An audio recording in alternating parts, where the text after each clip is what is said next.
Now that One Piece is on its Egghead arc and we're finally nearing the conclusion that Luffy will indeed be the king of the pirates, it's becoming too obvious that there's no foe that he can't defeat. By this time, he needs a more competitive rival that could equate his passion and liberty aside from Blackbeard. So picture this. What if Goldie Roger was born in the same era as Luffy? How fundamentally will the story be altered? Maybe with Roger being alive and young as Luffy, the Great Pirate Era won't even start. And what will happen to the One Piece, which he's left as the legendary treasure? Well, I found these interesting theories that could go along with such a hypothetical scenario. And for the first theory, the quest for the One Piece itself, the treasure left behind by Roger, would likely not exist in the same way, or possibly at all. As we always witness in the opening of this anime, the concept of the Great Pirate Era was sparked by Roger's execution and his final words, which ignited the world's passion for piracy. "My treasure? If you want it, I'll let you have it. Search for it. I left everything in one piece." If Roger were Luffy's contemporary, he wouldn't have been executed yet, meaning the Great Pirate Era might not have begun, or it would have started differently. For instance, there might be another pirate figure getting executed, and basically taking Goldie Roger's role as the catalyst to ignite the Pirate Era. It's also possible that Luffy himself would start the Pirate Era. That is, if he doesn't submit to his Grandpa Garp's dream of making him a Marine. And that's the second theory. Luffy would not even dream of being a pirate. Why? Because Shanks wouldn't be the same. As you may know, Shanks plays a huge role in shaping Luffy as he is today. In the original timeline, Garp wanted Luffy to join the Marines, but Luffy's fascination with pirates, fueled by Shanks and the allure of the Great Pirate Era, led him down a different path. Without Roger to start that pirate era, Shanks might not be a pirate, hence Luffy would be more drawn to Garp, honing him into becoming a Marine. After all, Garp's emphasis on justice and duty with his service is so passionate, and knowing Luffy's personality, that could have steered him toward the Marines. Garp's reputation and status within the Marines would give Luffy a strong foundation to build on. Luffy might have aspired to become a great Marine to honor his grandfather's legacy, and continue the family tradition of upholding justice. And it's a really interesting topic, because I'm sure all One Piece fans have at least once wondered about this. Garp's not at all a bad person. His stance is clear in the government, and we honestly need more Marines like him. While Luffy's core desire for freedom might conflict with the strict structure of the Marines, his approach to freedom could evolve. He might see becoming a high-ranking Marine as a way to achieve his version of freedom, protecting others from tyranny and having the authority to make his own decisions within the Marine framework. More so, Luffy's inherited belief in freedom and doing what he feels is right would challenge the rigid and sometimes corrupt structure of the Marines. He would push for a more flexible approach to justice, focusing on protecting the innocent and upholding true justice rather than blindly following orders.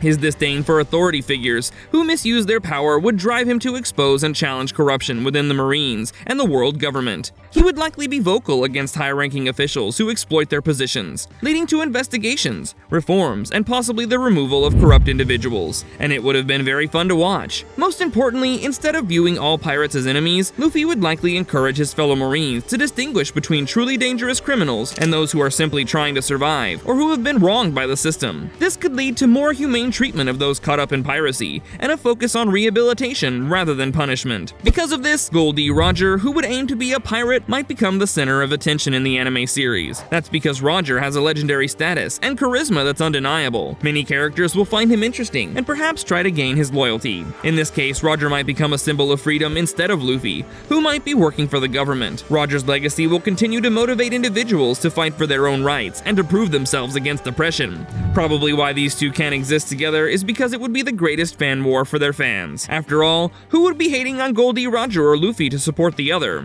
There's a lot of possibilities with this theory, and with Garp as a role model, it's just high time that Luffy will become the greatest Marine there is. And Ace, as he's Roger's son, let's assume he's still a cell at this time. The third and last theory is a pretty obvious one. Roger and Luffy would be fierce rivals, for sure, one way or another. No matter which path Luffy chooses, to be a Marine or to be a pirate, he would see Roger as a threat and a strong rival. With Roger's charisma, strength, and ability to inspire loyalty, that would make him a formidable opponent. On the other hand, Luffy's indomitable will, heritage, and growing powers would also set him up as a major contender. Just imagine a scene where Luffy and Roger first meet. It could be during a raid on a Marine base, where Roger arrives with his respective crews, and Luffy was the assigned Marine guard, each unaware of the other's presence. As they battle their way through, they would eventually come face to face. Luffy, grinning as always, would probably challenge Roger without hesitation. "Hey pirate, if you stand in my way, I'll beat you down." Roger, amused by Luffy's audacity, might respond with a hearty laugh. "You remind me of myself, but you'll have to get in line because I'm not giving up that easily." Funny thing is, that would be a little too heartwarming to imagine because we all wanted Luffy and Roger to have some kind of interaction. Another possibility is that Roger could have seen potential in Luffy Luffy and trusted him with things, just like how originally Roger trusted Garp through their respect for each other as rivals. Luffy would simply take over this role. Roger, known for his adventurous spirit and desire to see the world, might have been drawn to Luffy's similar traits. He could have guided Luffy, teaching him about the world, the importance of freedom. This relationship could lead to some incredible training sequences, with Roger passing on his knowledge and wisdom to Luffy, while Luffy in turn teaches Roger about the importance of forging genuine bonds with others, a lesson that could resonate even with someone as experienced as Roger. Finally, it's possible that Luffy, with his unique qualities, might have eventually surpassed Roger, even if they coexisted. Luffy's ability to make friends out of enemies, his unconventional thinking, and his knack for inspiring others could set him apart from Roger. Even if Roger had been alive, Luffy might have achieved his dream of either becoming Pirate King or making a better world government, not by overpowering Roger, but by inheriting his will and taking it further.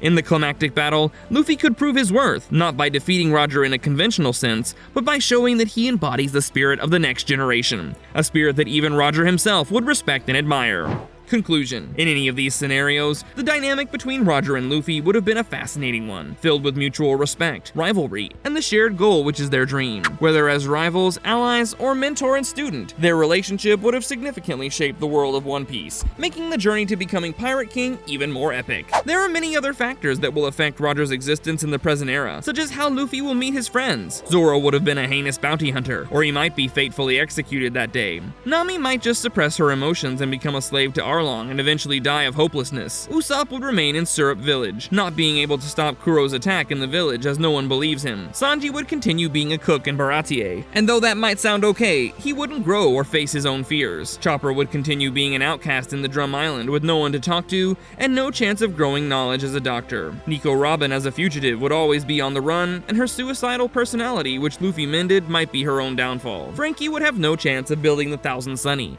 which he dreams of since he was a child. Brook would be sailing and lost forever with no chance of reuniting with Laboon. And Jinbei would continue to work under Big Mom's pirates and not fulfill the promise of fixing the relationship of humans and mermen. The journey itself would have been different, and the world would not be bursting with pirate dreamers looking for the legendary treasure. Luffy may not also accidentally eat the Gomu Gomu no Mi, as Shank's interaction would be a little far-fetched. I just think One Piece itself revolves around Goldie Roger's statement in his execution, and the title itself says a lot. Let's just say that One Piece right now is threaded so carefully and intricately that a little change would cause a domino effect. The catalyst is pretty much the trigger for One Piece to happen. And that's about everything you need to know on this video. Click here to watch more related content. See you next time!